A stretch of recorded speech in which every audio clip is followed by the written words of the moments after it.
जम्मू में ट्रांसफर, जम्मू में ट्रांसफर।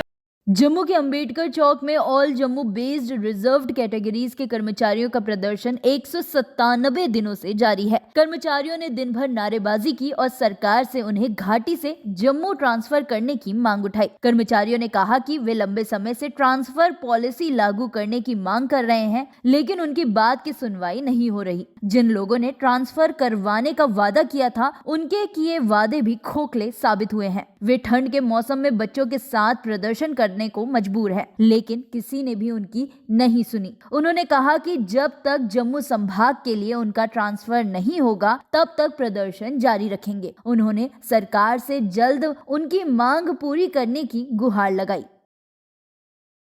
97 दिन हो गए हैं, 200 से 3 दिन कम।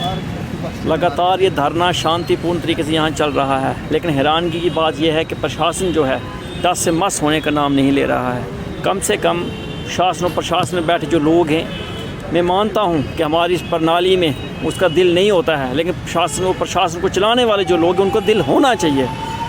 इन कर्मचारियों की जो मांग है ट्रांसफ़र पॉलिसी, वो कोई ऐसी मांग नहीं है जिसके लिए इतना समय लिया जा सकता था।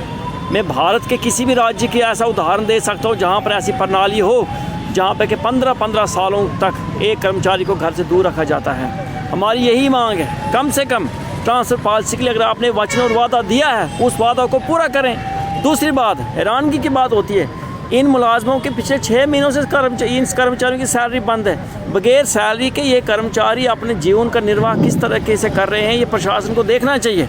प्रशासन चुपचाप तमाशाई बनकर खड़ा नहीं रह सकता है। प्रशासन को इन कर्मचारियों के साथ खड़ा रहना होगा।